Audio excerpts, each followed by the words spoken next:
अध्याय 15 पुरुषोत्तम योग। अथ पंचदशोऽध्यायः। श्री भगवानुवाच। जय श्री कृष्णा। हम कौन हैं? हम कहाँ से आए हैं? भगवान श्री कृष्ण इसी का उत्तर हमें देंगे।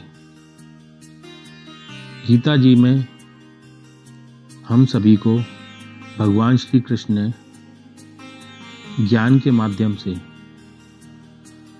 गीता ज्ञान के माध्यम से हमें इसका उत्तर दिया है और गीता जी के माध्यम से इसका और भी उत्तर देंगे।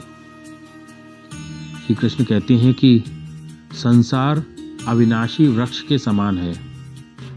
इस संसार रूपी वृक्ष की जड़ ऊपर एवं शाखाएं नीचे की ओर हैं। जो इस अविनाशी वृक्ष को जानता है वही वेदों को जानकार है। ऊपर परमात्मा, नीचे प्रकृति है। जिसने ये जान लिया वो सब जान चुका है, और जो नहीं जान पाया उसे जन्म मृत्यु का चक्कर लगा रहेगा। ऊर्ध्वमूल मदः शाखम अश्वत्थम प्राहुर्व्ययम् छन्दांसि यस्य पर्णानि यस्तं वेद स वेदवित्। श्री भगवान बोले, आदि पुरुष परमेश्वर रूप मूल वाले और ब्रह्मा रूप मुख्य शाखा वाले जिस संसार रूप पीपल के वृक्ष को अविनाशी कहते हैं तथा वेद जिसके पत्ते कहे गए हैं, इस संसार रूप वृक्ष को जो पुरुष मूल सहित तत्व से जानता है वह वेद के तात्पर्य को जानने वाला है। अदस्योधर्वं प्रसतास्तस्य शाखा गुण प्रबद्धा विषय प्रवालः अदस्य मूलान्यनुसन्ततानि कर्मानुबंधीनि मनुष्यलोके। इस संसार रूपी वृक्ष की शाखाएं अलग अलग योनि के समान हैं। हम सभी प्राणी अलग अलग योनियों में बटे हुए हैं। श्री कृष्ण कहते हैं, उस संसार वृक्ष की तीनों गुणों रूप जल के द्वारा बढ़ी हुई एवं विषय भोग रूप कोपलों वाली देव, मनुष्य, उत्तरेयक आदि योनि रूप शाखाएं नीचे और ऊपर सर्वत्र फैली हुई हैं। विषय अर्थात शब्द, स्पर्श, रूप, रस और गंध, ये पांचों स्थूल देह और इंद्रियों की अपेक्षा सूक्ष्म होने के कारण उन शाखाओं की कोपलों के रूप में कहे गए हैं। शाखाएं अर्थात मुख्य शाखा रूप ब्रह्मा से संपूर्ण लोकों के सहित देव, मनुष्य और त्रियक आदि योनियों की उत्पत्ति और विस्तार हुआ है, इसलिए उनका यहाँ शाखाओं के रूप में वर्णन किया गया है। लोक में अर्थात अहमता, ममता और वासना रूप मूलों को केवल मनुष्य योनि में कर्मों के अनुसार बांधने वाली कहने का कारण यह है कि अन्य सब योनियों में तो केवल पूर्वकृत कर्मों के फल को भोगने का ही अधिकार है, और मनुष्य योनि में नवीन कर्मों के करने का भी अधिकार है। कर्मों के अनुसार बांधने वाली अहमता, ममता और वासना रूप जड़ें भी नीचे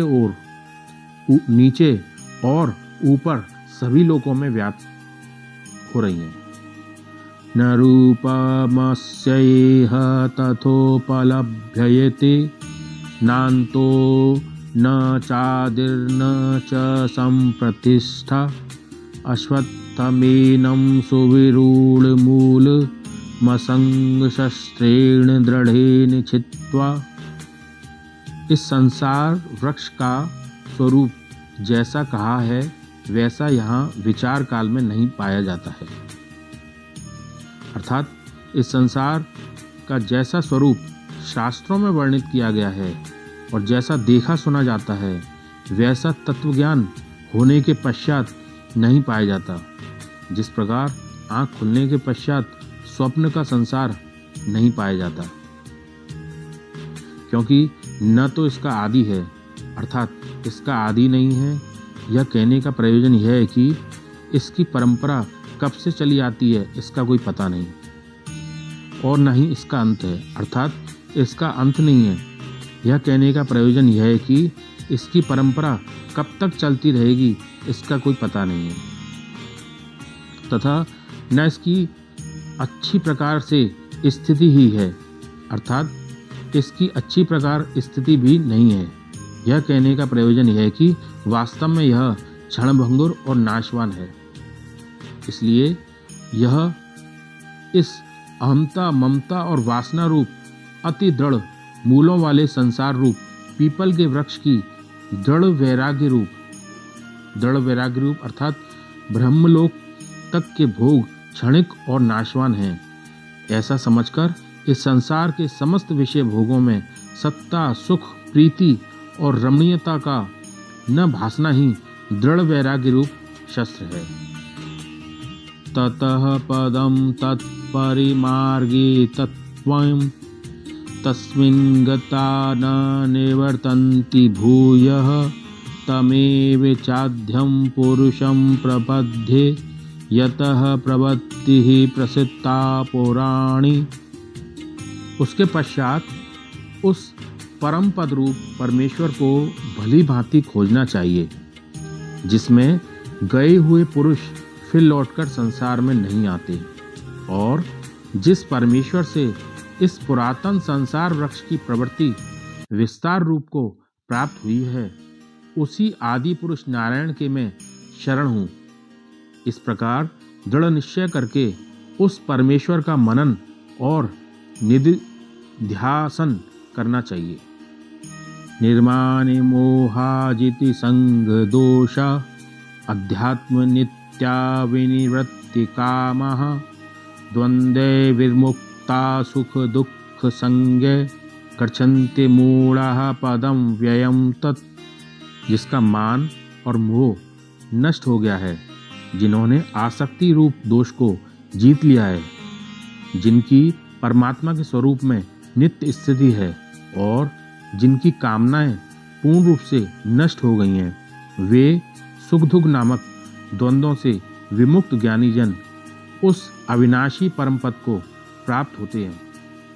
न तद्भासयते सूर्यो न शशांको न पावकः यद्गत्वा न निवर्तन्ते तद्धाम परम मम। श्री कृष्ण कहते हैं, जिस परम पद को प्राप्त होकर मनुष्य लौटकर संसार में नहीं आते, उस स्वयं प्रकाश परम पद को न सूर्य प्रकाशित कर सकता है, न चंद्रमा और न अग्नि ही। वही मेरा परम धाम है। ममेवांशो जीवलोके जीवभूतः सनातनः मनः षष्ठानि इंद्रियाणि प्रकृतिस्थानि कर्षति। इस देह में यह सनातन जीवात्मा मेरा ही अंश है और वही इन प्रकृति में स्थित मन और पांचों इंद्रियों को आकर्षण करता है। शरीरम यद वाप्नोति यच्चाप्युत्क्रामतीश्वर गृहीत्वैतानि संयाति वायुर्गंधानिवाशयात्। श्री कृष्ण कहते हैं, वायु गंध के स्थान से गंध को जैसे ग्रहण करके ले जाता है, वैसे ही देहादि का स्वामी जीवात्मा भी जिस शरीर का त्याग करता है, उससे इन मन सहित इंद्रियों को ग्रहण करके फिर जिस शरीर को प्राप्त होता है उसमें जाता है। अर्थात जैसे वायु गंध को एक स्थान से दूसरे स्थान को ले जाती है, वैसे ही हमारी आत्मा किए हुए कर्मों को दूसरे शरीर में ले जाती है। श्रोत्रम चक्षुः स्पर्शनम च रसनम घ्राणमेव च अधिष्ठाय मनश्चायम विषयानुपसेवते। श्री कृष्ण कहते हैं, यह जीवात्मा श्रोत्र, चक्षु और त्वचा को तथा रसना, घ्राण और मन को आश्रय करके अर्थात इन सब के सहारे से ही विषयों का सेवन करता है। अर्थात एक शरीर का जीवन समाप्त होता है, उसकी देह मिट्टी में मिलती है, लेकिन आत्मा उसके कर्मों के लेखा जोखा के साथ दूसरे शरीर में जाती है। उस जीवात्मा के अंग, त्वचा, मन आदि मिलकर विषयों का भोग करता है, फिर नए कर्मों को करता है, फिर नए जन्म की तैयारी करता है। इसीलिए कोशिश करें कि आत्मा सीधे ब्रह्म से मिले। उत्क्रामंतम स्थितम वापि भुज्जानं वा गुणान्वितं विमूढानानुपश्यन्ति पश्यन्ति ज्ञानुचक्षुषः।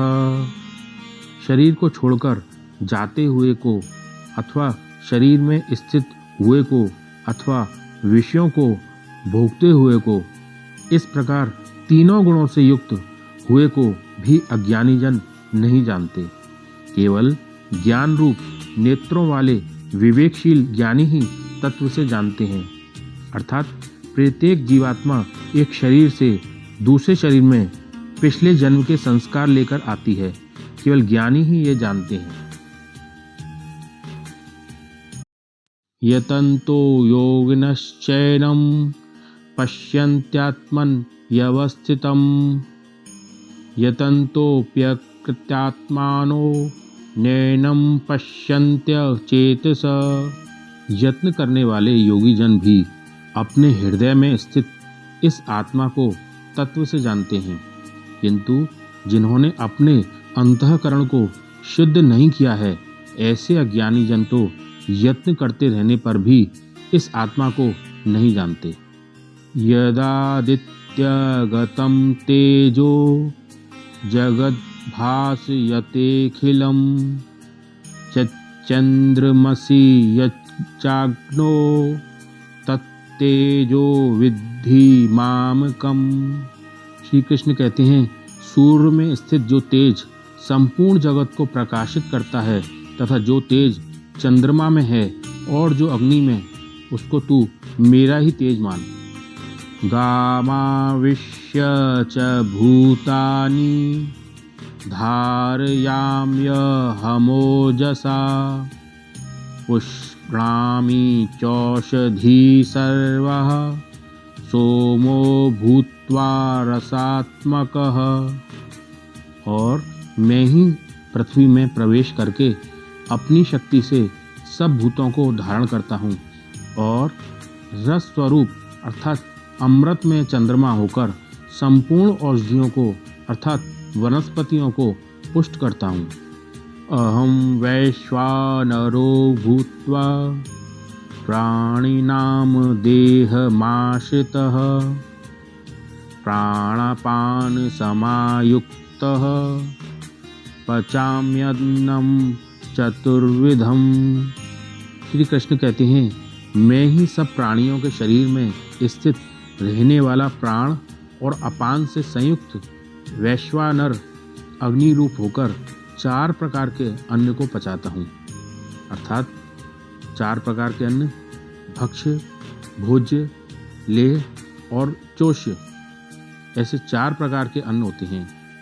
उनमें जो चबाकर खाया जाता है वह है भक्ष्य, जैसे रोटी आदि, और जो निगल जाया जाता है वह है भोज्य, जैसे दूध आदि, तथा जो चाटा जाता है वह है लेग, जैसे चटनी आदि, और जो चूसा जाता है वह है चोष्य, जैसे ईख आदि, गन्ना आदि। सर्वस्य चाहं हृदि सन्निविष्टो मत्तः स्मृतिर्ज्ञानमपोहनं च वेदस्य सर्वैरहमेव वेद्यो वेदान्तिकृद्वेद विदेव चाहम्। श्री कृष्ण कहते हैं, मैं ही सब प्राणियों के हृदय में अंतर्यामी रूप से स्थित हूँ तथा मुझसे ही स्मृति, ज्ञान और अपोहन होता है, और सब वेदों द्वारा मैं ही जानने के योग्य हूँ तथा वेदांत का कर्ता और वेदों को जानने वाला भी मैं ही हूँ। अपोहन अर्थात विचार के द्वारा बुद्धि में रहने वाले संशय, विपर्यय, अत्यादि आदि दोषों को हटाने का नाम अपोहन है। योग्य अर्थात सर्व वेदों का तात्पर्य परमेश्वर को जनाने वाला, इसलिए सब वेदों द्वारा जानने के योग्य एक परमेश्वर ही है। द्वाविमो पुरुषो लोके क्षरश्चाक्षर एव च क्षरः सर्वाणि भूतानि कूटस्थो अक्षर उच्यते। इस संसार में नाशवान और अविनाशी भी ये दो प्रकार के पुरुष हैं। इनमें संपूर्ण भूत प्राणियों के शरीर तो नाशवान और जीवात्मा अविनाशी कहा जाता है। उत्तमः पुरुषस्त्वया परमात्मेत्युदाहत यो लोकत्रयमाविश्य विभत्तर्य व्यय ईश्वर। इन दोनों से उत्तम पुरुष तो अन्य ही है, जो तीनों लोकों में प्रवेश करके सबका धारण पोषण करता है। एवं अविनाशी परमेश्वर और परमात्मा इस प्रकार कहा गया है, अर्थात क्षर, अक्षर, परमात्मा, ये तीन हैं। क्षर जिसकी मृत्यु हो चुकी है, अक्षर जिसकी मृत्यु कभी नहीं होती जैसे आत्मा, तीसरा परमात्मा जो सबको धारण पोषण करके जिंदा रहता है। आत्मा परमात्मा एक ही है, आत्मा ही परमात्मा का अंश है। यस्माक्षर मतितोहम अक्षरादपि चोत्तम अतोस्मि लोके वेदे च प्रथितः पुरुषोत्तम। श्री कृष्ण कहते हैं, क्योंकि मैं नाशवान जड़ वर्ग क्षेत्र से तो सर्वथा अतीत हूँ और अविनाशी जीवात्मा से भी उत्तम हूँ, इसलिए लोक में और वेद में भी पुरुषोत्तम नाम से प्रसिद्ध हूँ। यो मामेवं सम्मूढ़ो जानाति पुरुषोत्तमं स सर्वविद् भजति मां सर्वभावेन भारत।